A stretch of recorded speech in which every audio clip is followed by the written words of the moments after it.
ताई, तुम्ही आज मंचरमध्ये सर्व मतदारांच्या घरी पोहोचलात, काय सांगा एक कसं या ठिकाणी दिलीपरावजी वळसे पाटील आणि माजी खासदार शिवाजी आढराव पाटील यांना मानणारा मोठा वर्ग या भागामध्ये आहे.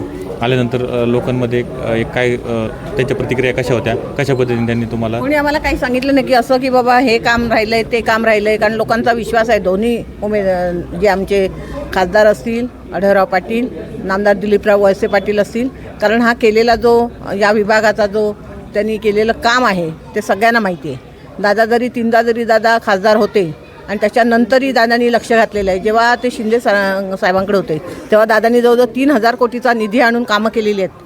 आणि जरी दादा थोड्याशा मताधिक्याने गेले असले तरी लोकांचा विश्वास जे दादांना मतदान त्यावेळेला होतं तेही दादांचं मतदान शाबूत होतं. म्हणजे लोकांचा अजूनही या दोन्ही कॅन्डिडेट या आमदार असतील खासदार असतील त्यांचा विश्वास आहे, कारण त्यांनी केलेली कामं असतील आणि ह्या वेळेला महिलांना संधी दिलेली आहे. आणि तुम्ही बघताय महिला घरातलं काम कसं करतात हे प्रत्येकाला माहिती आहे, घर कसं सांभाळतात. तशाच ह्या महिला आपल्या गावाचा विकास करतील यामध्ये मला शंका नाही. आणि कोणी आमच्याकडे तक्रारी केलेल्या नाही की हे आमचं काम राहिलं ते, कारण प्रत्येकाला विश्वास आहे की हे सुद्धा निवडून आल्यानंतर ह्या दोघांचा त्यांच्या पाठीमागे आशीर्वाद असणार आहे. आमदार असतील खासदार असतील आणि त्यांच्या मार्फत ही कामं होणार आहेत. आणि त्यामुळे मंचरचा विकास, कारण ही नगराध्यक्षाची पहिली निवडणूक असताना आणि नगरसेवक, कारण आपण ह्या प्रत्येक आपली ग्रामपंचायत होती आणि ह्या वेळेला पहिल्यांदा ही निवडणूक होत असताना सगळ्यांकडून उत्स्फूर्त प्रतिसाद आहे. आणि मला वाटतं ह्या वेळेला नक्कीच कायापालट होईल आणि आपले कॅन्डिडेट 17च्या 17 निवडून येतील आणि हा मला विश्वास आहे. काल जी सभा झाली त्याच्यामध्ये मोठ्या प्रमाणात गर्दी होती आणि आज तुम्ही या ठिकाणी मतदारांच्या घरोघरी जाता, एक कार्यकर्त्यांची मरगळ झटकली गेली कुठेतरी. नक्कीच.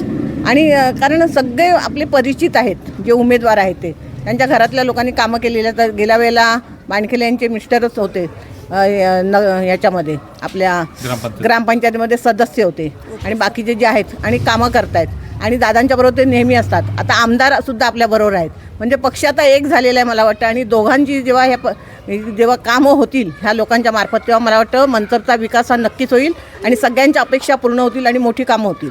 फिरल्यानंतर काय वाटतं, उमेदवाराचा विजय निश्चित वाटतो? नक्कीच, कारण प्रत्येकाचा उत्स्फूर्त प्रतिसाद आहे आणि मला खात्री आहे की आपले उमेदवार नक्की निवडून येतील. यावेळेला राष्ट्रवादीचा नगराध्यक्ष होईल.